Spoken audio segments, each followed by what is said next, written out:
इस्लामाबाद के इलाके model town में एसी बनाने वाली फैक्ट्री में शॉर्ट सर्किट के बायस आतिशज़दगी हुई। रेस्क्यू टीमों ने आग पर काबू पा लिया है। इसी पर मजीद बात करते हैं। हाशिर एहसन हमारे साथ मौजूद हैं। हाशिर, बताइएगा, इब्तदाई तहकीकाती रिपोर्ट तैयार कर ली गई है, वजूहात क्या सामने आई हैं? हाशिर से हम रब्ता करने की कोशिश कर रहे हैं। आपको बताते चलें, इस्लामाबाद के इलाके मॉडल टाउन में एसी बनाने वाली फैक्ट्री में आग लग गई। रेस्क्यू टीमों ने आग पर काबू पा लिया, जबकि कूलिंग का अमल जारी है। ज़िला इंतज़ामिया इस्लामाबाद की जानिब से इब्तदाई तहकीकाती रिपोर्ट तैयार कर ली गई। आग से मजमूई तौर पर 9 शेड्स को नुकसान पहुंचा। आग बुझाने के लिए फायर ब्रिगेड की 12 गाड़ियों और 3 वाटर टैंकर इस्तेमाल किए गए। इस्लामाबाद का इलाका है मॉडल टाउन, जहां पर एसी बनाने वाली फैक्ट्री में शॉर्ट सर्किट के बायस आग लग गई। आपको बताते चलें कि इस्लामाबाद के इलाके मॉडल टाउन में एसी बनाने वाली फैक्ट्री में शॉर्ट सर्किट के बायस आतिशज़दगी हुई। रेस्क्यू टीमों ने आग पर काबू पा लिया है। हाशिर, बताइएगा, तहकीकाती रिपोर्ट तैयार की गई है, आग लगने की वजूहात क्या सामने आई हैं?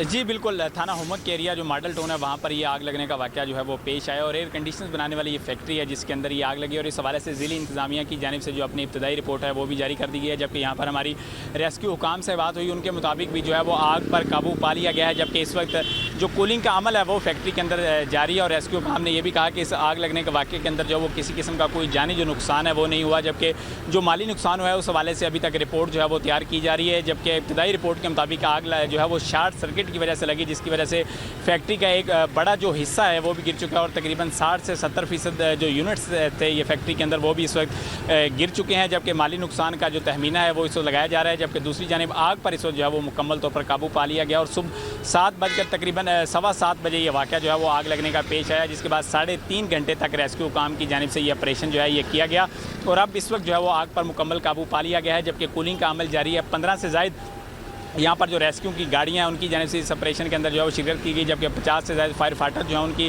तकरीबन 3.5 घंटे की मेहनत के बाद जो है वो इस वक्त आग पर काबू पा लिया गया है। जबकि आग लगने से फैक्ट्री का एक बड़ा हिस्सा भी जो है वो जल चुका है और जलने के साथ साथ वो जो है वो नीचे भी गिर चुका है। जबकि दूसरी जानिब यहाँ पर साथ ही एसी का एक वेयर हाउस भी था, उसके अंदर भी इसी फैक्ट्री के अंदर जो है आग वहाँ तक पहुँच चुकी थी। लेकिन यहाँ पर अंदर से जो बड़ी हद तक जो सामान है उसको निकालने में फैक्ट्री का अमला और रेस्क्यू काम जो है वो बड़ी हद तक कामयाब रहे और कुछ सामान जो है उसको बचाया भी जा सका है, जो कि बकिया 30 से 40% हिस्से के अंदर मौजूद था। जबकि तकरीबन 60 से 70% जो हिस्सा है वो इस वक्त फैक्ट्री का, जहाँ पर यूनिट भी थे, वेयर हाउस भी थे, वो भी इस वक्त मुकम्मल तौर पर जो है वो जल चुके हैं। और यहाँ पर ज़िला इंतज़ामिया के एहलकार भी जो है, अफसरान है वो, उनकी जानिब से भी वो यहाँ पर पहुँचे और मौके का मुआयना किया गया और जो नुकसान का तहमीना है उसका अभी तक जो अंदाज़ा है वो नहीं लगाया जा सका। आपसे कुछ ही देर बाद उस हवाले से वाज़ह होगा कि आया इस आग लगने के अंदर जो वो कितनी मालियत का जो मालकान है उनको नुकसान हुआ। जबकि शॉर्ट सर्किट जो है वो वजूहात बताई जा रही हैं इब्तदाई तौर पर। इस हवाले से मज़ीद आपको बहुत शुक्रिया, आप तफसीलात से आगाह कर रहे थे।